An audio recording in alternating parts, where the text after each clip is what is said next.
A lot has happened in this past year. My husband decided he didn't want to be married, so I had to move 2 hours away to live with my mom and my brother, thus having to drop out of school and leave my internship for rec therapy.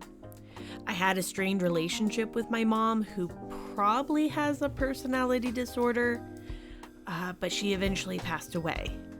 Now, this sounds like a lot of horrible stuff to go through, and in the moment, it was. But on the other side of it all, things have been going really well. My life is a lot more calm. Now, I regularly see a psychiatrist and a therapist for bipolar, anxiety, a few other things. So I also fill out those anxiety and depression assessments pretty frequently. Since starting DBT, or dialectical behavioral therapy, I've had a reduction in depression, anxiety, and since the divorce, things have steadily gone down outside of having to be a caretaker for my mom. Now here's the coolest part. After moving in with my mom and brother, I got a job at Painting with a Twist, which is a paint and sip. People who haven't touched art since grade school come in, and I lead a painting step by step. The twist being, we also serve alcohol. Now, when I was in music, I was told I was a bad teacher, and I even got kicked out of student teaching and sort of shoved aside in musicology. Since then, I've worked in mental health, including leading groups.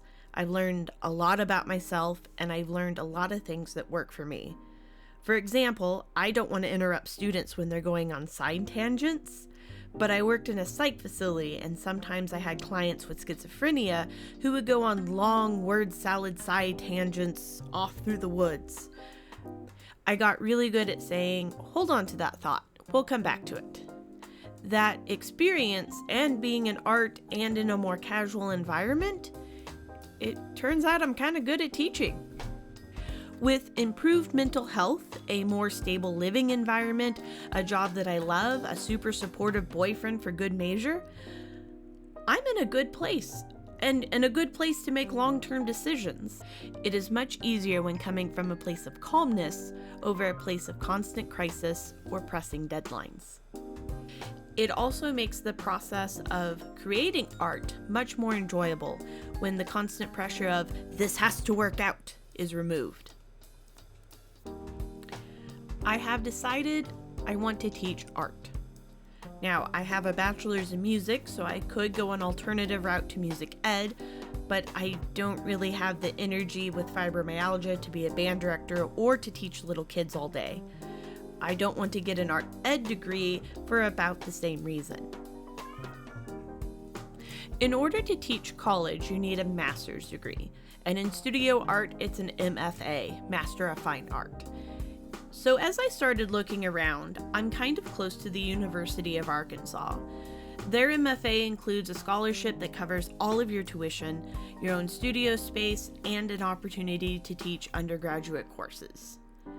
But first things first, I'll need to beef up my portfolio. Now, on to this painting. I've decided to start improving as an artist a few months ago, and a great way to do this is through still lives. After completing a few of these paintings, I saw improvement. So when I looked back on the first one, it was too zoomed in. There wasn't enough space on the edges of the canvas. So I decided, why not? Let's add some little guys. I played around on my computer with a few options and settled on 2 workers harvesting grapes. I put it in the original painting, and I really liked it. I feel like it did well on Facebook too. So I decided to add some little people to my other paintings to make them more interesting. This is the second one. I pulled up a picture on my iPad while watching TV with the boo and doodled some ideas. The first, I tried a lady relaxing on the grapes like it's a sunny afternoon, but it didn't seem to fit right.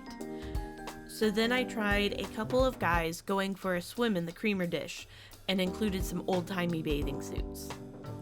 I've always loved creating scenes with characters interacting. I can imagine the dialogue between them. Since this painting is 11 by 14 inches, the figures are much too small to give precise features to. but a little bit of light and shadow go a long way. I'm also hoping to film more vlogs like this one as I continue to make pieces for my portfolio. I also have a Reddit critique queued up, but I've gotten frustrated filming it. It's on the shelf for now, but hopefully I'll pull it down soon. Well, we've made it to the end of another video. If you like this video, be sure to give it a thumbs up. Comment down below what you think these two guys are saying to each other. And be sure to subscribe for more art-related content. See you in the next one. Bye.